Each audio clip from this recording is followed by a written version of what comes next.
Hello friends, स्वागत है आप सभी का हमारे यूट्यूब चैनल मिशन सक्सेस पे। तो दोस्तों, पिछली क्लास में हमने पढ़ा था लाइंस, पॉइंट और एंगल के बारे में। तो एंगल को हम अपन कंटिन्यू रखेंगे। तो चलिए शुरू करते हैं। आज अपन पढ़ेंगे समपूरक कोण के बारे में। तो कल पढ़ा था पूरक कोण। तो ऐसे दो संलग्न कोण जिनका योग 90 डिग्री होता है उन्हें पूरक कोण बोलते हैं। आज है पॉइंट समपूरक कोण। तो समपूरक कोण किसे बोलते हैं? जब दो संलग्न कोणों का योग 180 डिग्री हो तो कोण एक दूसरे के समपूरक कोण कहलाते हैं। जैसे 130 और 50 डिग्री, 100 और 80 डिग्री, 125 और 65 डिग्री। तो ऐसे दो कोई भी कोण जिनका योग 180 डिग्री हो वो एक दूसरे के समपूरक कोण कहलाते हैं। अगला पॉइंट है दो न्यून कोण एक दूसरे के समपूरक कोण नहीं हो सकते। अब दो न्यून कोण किसे कहते हैं? जिनका मान 90 डिग्री से कम हो। अगर दोनों न्यून कोण होंगे तो उन दोनों का योग 180 से कम होगा तो वो समपूरक कोण नहीं हो सकते। दो समकोण सदैव समपूरक होते हैं। तो समकोण का मान कितना होता है? 90 डिग्री। तो दो समकोण मतलब 90 + 90 = 180 डिग्री। तो दो समकोण हमेशा संपूरक कोण होते हैं। दो अधिक कोण एक दूसरे के संपूरक कोण नहीं हो सकते। अब अधिक कोण किसे कहते हैं? जिसका मान 180 डिग्री से अधिक और कितना होता है अधिक कोण? अधिक कोण जिसका मान 90 डिग्री से अधिक और 180 डिग्री से कम हो। तो अभी दोनों अधिक कोण हो जाएंगे। इसका मतलब दोनों का 90 से अधिक मान होगा। तो अधिक मान होगा तो उनका योग 180 डिग्री से ज्यादा आएगा। तो दो अधिक कोण भी एक दूसरे के संपूरक कोण नहीं हो सकते। अगला पॉइंट है समगत कोण, जिसे इंग्लिश में बोलते हैं कॉरस्पॉन्डिंग एंगल। यदि एक तिर्यक रेखा दो समांतर रेखाओं को प्रतिच्छेदित करे तो संगत कोण का प्रत्येक युग्म बराबर होगा। तो देखिए दोस्तों, डायग्राम में ये दो पैरेलल लाइनें हैं जिन्हें एक तिर्यक रेखा काट रही है। तो इसमें एंगल बन रहे हैं। तो देखो, ये एंगल 1 है, ये 2 है, ये 3 है, ये 4 है, ये 5 और 6 और 8 और 7। तो संगत कोण किसे कहते हैं? तो संगत कोण एक बराबर होगा 5, 2 का संगत कोण होगा 6, 4 का होगा 8 और 3 का होगा 7। तो संगत कोण किसे कहते हैं? जब दो समांतर रेखाओं को एक तिर्यक रेखा प्रतिच्छेदित करे। तो डायग्राम में जैसे अपन को दिखा रखा है, तो एक का संगत कोण होगा 5, 2 का संगत होगा 6। मतलब कि तिर्यक रेखा इस समांतर रेखा और इस समांतर रेखा के एक ही साइड के ऊपर के कोण का युग्म संगत कोण कहलाता है। और दोनों समांतर रेखाओं के नीचे बने कोणों का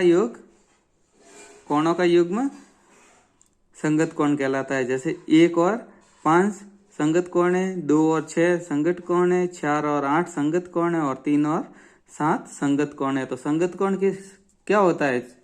जब दो समांतर लाइनों को एक तिर्यक रेखा काटे तो दोनों समांतर रेखाओं के ऊपर जो बने हुए कोण होते हैं उनका युग्म और दोनों समांतर रेखाओं के नीचे बने हुए एक साइड में बने हुए कोणों का युग्म संगत कोण कहलाता है। और संगत कोण हमेशा बराबर होते हैं। तो ये डायग्राम दिख रहा है, इसमें अपन को दिख रहे हैं कोण अपन ने नोट किए हुए 1 2 3 4 5 6। तो एक का संगत कोण है 5, 3 का संगत कोण है 7, 4 का 8, 2 का 6। तो उसी तरह से तो ये सरल समांतर रेखा, ये दोनों समांतर रेखा, तो समांतर रेखाओं के ऊपर के कोण और एक ही साइड के कोणों का युग्म वो संगत होता है। समांतर रेखाओं के नीचे और एक ही साइड। तो देखो, ये समांतर रेखा है दोनों, और दोनों के समांतर रेखाओं के ऊपर के कोण कौन से है? 1 और 2, 5 और 6। अब एक ही साइड के तो 1 और 5 है तो ये संगत कोण का युग्म है। 2 और 6 है तो ये संगत कोण का युग्म है। 4 और 8 ये संगत कोण का युग्म है। 3 और 7 ये संगत कोण का युग्म है। और संगत कोण हमेशा समान होते हैं। आगे बढ़ेंगे एकांतर कोण, जिसे इंग्लिश में बोलते हैं अल्टरनेट कोण। क्या बोलते हैं? अल्टरनेट कोण।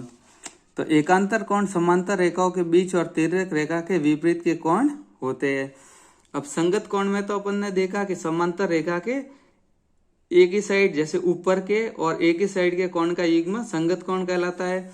बाकी एकांतर कोण किसे कहते हैं? समांतर रेखाओं के बीच और तिर्यक रेखा के विपरीत कोण होते हैं, उनका युग्म एकांतर कोण कहलाता है।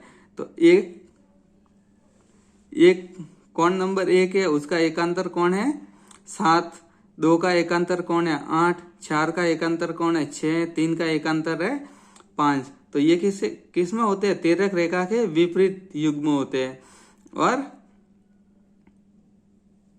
समांतर रेखाओं के बीच वाले और समांतर रेखाओं के ऊपर नीचे होते हैं जो। तो देखो इसमें एकांतर कोण किसे कहेंगे? जैसे ये अपन ने डायग्राम बना रखा है जिसमें नोट कर रखा है एंगल 1, 2, 4, 5, 6, 7 और 8। तो आपको दिखाई दे रहा होगा 1 का विपरीत कौन सा है? 7 है, 2 का विपरीत 8 है, 4 का विपरीत, इसमें जो दोनों समांतर रेखाओं के अंदर होते हैं उनका युग्म बनता है और समांतर रेखाओं के बाहर रहते हैं उनका युग्म बनता है। और तिर्यक रेखा काटती है उसके विपरीत में जो कोण होते हैं उनका युग्म बनता है। तो 1 का एकांतर कोण होगा 7, 2 का होगा 8, 4 का होगा 6 और 5 का होगा 8। समझ में आया? तो एकांतर कोण किसे कहते हैं? अब आगे बढ़ेंगे अपन। आगे है शीर्षाभिमुख कोण। क्या है? शीर्षाभिमुख कोण। तो शीर्षाभिमुख कोण किसे कहते हैं? जब दो रेखाएं किसी बिंदु पर काटती है तो आमने सामने बना कोण शीर्षाभिमुख कोण कहलाता है।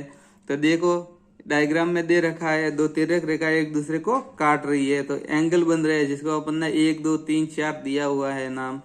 तो एंगल 1 किसके बराबर होगा? इसके सामने कौन सा एंगल है? 3 के बराबर। और एंगल 2 4 के बराबर होगा। तो जब दो तिर्यक रेखाएं आपस में काटती है तो आमने सामने बने कोण शीर्षाभिमुख कोण कहलाते हैं। और शीर्षाभिमुख कोण हमेशा समान होते हैं। तो ये अपन ने पढ़ा कोणों के बारे में कि कौन कौन से कोण होते हैं। अगला टॉपिक है समतल आकृतियां। तो वे आकृतियां जिन्हें समतल पेपर पर बनाया जा सकता है तथा जिनकी लंबाई व चौड़ाई तो होती है किंतु ऊंचाई नहीं होती, उन्हें समतल आकृतियां कहते हैं। क्या कहते हैं? समतल आकृतियां। तो उदाहरण के लिए समतल आकृतियां कौन सी है? जैसे वृत्त है, त्रिभुज है, चतुर्भुज है आदि। तो सबसे पहला टॉपिक है अपना वृत्त। तो वृत्त किसे कहते हैं? एक स्थिर बिंदु के चारों ओर समान दूरी पर तय पथ से बनी रचना वृत्त कहलाती है। एक स्थिर बिंदु, एक बिंदु ले लो अपन, उसके चारों तरफ समान दूरी पर एक पथ तय करो, उससे जो रचना बनेगी उसे वृत्त कहते हैं। वृत्त का क्षेत्रफल कितना होता है? πr²। और वृत्त की परिधि कितनी होती है? 2πr। आर क्या इसमें? आर इसकी त्रिज्या है। जो केंद्र से लेके उसकी परिधि तक जितनी दूरी होती है उसे त्रिज्या कहते हैं। अगला पॉइंट है परिधि, जिसे बोलते हैं सर्कमफेरेंस। किसी वृत्त का परिधि क्या होती है? यह किसी वृत्त का घेरा होता है जिसका मान 2πr होता है। जैसे अपन आगे पढ़ा, पाई का मान होता है 22/7, आर क्या है? त्रिज्या है, और डी होता है व्यास। तो व्यास हमेशा त्रिज्या का दुगुना होता है। तो चित्र में दिखाई दे रहा है परिधि किसे कहते हैं? वृत्त का घेरा होता है उसे परिधि कहते हैं जिसका मान होता है 2πr। अगला पॉइंट है जीवा यानी कोण। वृत्त की परिधि पर स्थित दो बिंदुओं को मिलाने वाली रेखा को जीवा कहते हैं। जैसे कि डायग्राम में बता रखा है, ए बी क्या है? एक जीवा है। तो वृत्त की परिधि पर ए और बी दो पॉइंट है, इन दोनों पॉइंटों को मिलाएंगे तो एक जीवा बनेगी। तो ए बी जीवा है। व्यास सबसे बड़ी जीवा होती है। व्यास होता है वो भी परिधि पर दो बने बिंदुओं को मिलाता है और केंद्र से गुजरता है। तो जीवा व्यास होता है वो वृत्त की सबसे बड़ी जीवा होती है। छेदन रेखा। छेदन रेखा किसे कहते हैं? सीधी रेखा जो एक वृत्त को दो बिंदुओं पर काटती है छेदन रेखा कहलाती है। डायग्राम में दे रखा है ए बी। ए बी क्या है? छेदन रेखा है। तो आपको दिखाई दे रहा होगा जो वृत्त को दो बिंदुओं पर छेदित करती है। अगला पॉइंट है अपने पास छाप। कि छाप क्या होता है? जिसे आर्क बोलते हैं, आर्क। तो वृत्त की परिधि पर स्थित दो बिंदुओं के बीच की परिधि को छाप कहते हैं। तो छाप किसे कहते हैं? वृत्त की परिधि पर स्थित दो बिंदुओं के बीच की परिधि को छाप कहते हैं। अगला पॉइंट है केंद्र, जिसे बोलते हैं सेंटर। वृत्त के बीच स्थित बिंदु जिसकी दूरी परिधि पर स्थित प्रत्येक बिंदु से समान हो केंद्र कहलाता है। केंद्र क्या होता है? वृत्त की परिधि है। परिधि से वृत्त के अंदर एक बिंदु रहता है जिसकी दूरी परिधि के प्रत्येक पॉइंट से समान हो, उसे केंद्र कहते हैं। और परिधि पर स्थित बिंदु से लेके केंद्र की दूरी क्या कहलाती है? त्रिज्या कहलाती है। अगला पॉइंट है स्पर्श रेखा। तो त्रिज्या से समकोण बनाकर परिधि को छूती हुई रेखा स्पर्श रेखा कहलाती है। स्पर्श रेखा त्रिज्या के साथ 90 डिग्री का कोण बनाती है। तो डायग्राम में अब दे रखा है एक स्पर्श रेखा जो त्रिज्या के साथ 90 डिग्री का कोण बनाते हुए वृत्त की परिधि को छूते हुए गुजरती है। अगला टॉपिक है वृत्तखंड। जीवा व उसके एक तरफ की परिधि से घिरा क्षेत्र वृत्तखंड कहलाता है। तो डायग्राम में दे रखा है, ये भी क्या है? जीवा है। तो जीवा के नीचे एक जो ग्रीन लाइन से किया हुआ है वो लघु वृत्तखंड है, और जो रेड लाइन से किया हुआ है वो दीर्घ वृत्तखंड है। तो जीवा व उसके एक तरफ की परिधि से घिरा क्षेत्र वृत्तखंड कहलाता है।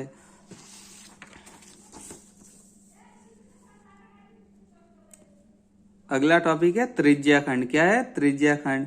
किसी कोण पर केंद्र पर मिलने वाली दो त्रिज्या व इनकी छाप से घिरा क्षेत्र को त्रिज्या खंड कहते हैं। जैसे कि डायग्राम में दे रखा है, जैसे ये वृत्त है, ये इसकी दोनों त्रिज्या है, और ये त्रिज्या ये परिधि है। तो दोनों त्रिज्या और परिधि से घिरा क्षेत्र त्रिज्या खंड कहलाता है। त्रिज्या खंड का क्षेत्रफल होता है पाई आर स्क्वायर थीटा बटे 360। तो जितना थीटा क्या है? दोनों त्रिज्याओं के बीच का एंगल। तो जितना थीटा ज्यादा होगा उतना त्रिज्या खंड का क्षेत्रफल ज्यादा होगा।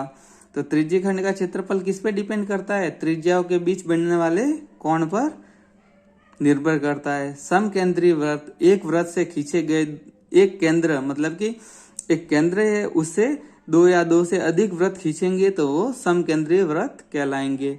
यानी कि सभी वृत्तों का केंद्र एक ही होता है, उसे समकेंद्रीय वृत्त कहते हैं। अगला पॉइंट है उत्केंद्रीय वृत्त। एक वृत्त के अंदर अलग अलग केंद्रों से खींचे गए वृत्त उत्केंद्रीय वृत्त कहलाते हैं। जैसे एक वृत्त बनाया, उसके अंदर अलग अलग केंद्र बिंदु बनाकर वृत्त खींचेंगे तो वे उत्केंद्रीय वृत्त कहलाते हैं। कहने का मतलब सभी वृत्तों के केंद्र अलग अलग होंगे। तो दोस्तों आज अपन ने पढ़ा कोणों के बारे में और समतल आकृति में वृत्त के बारे में।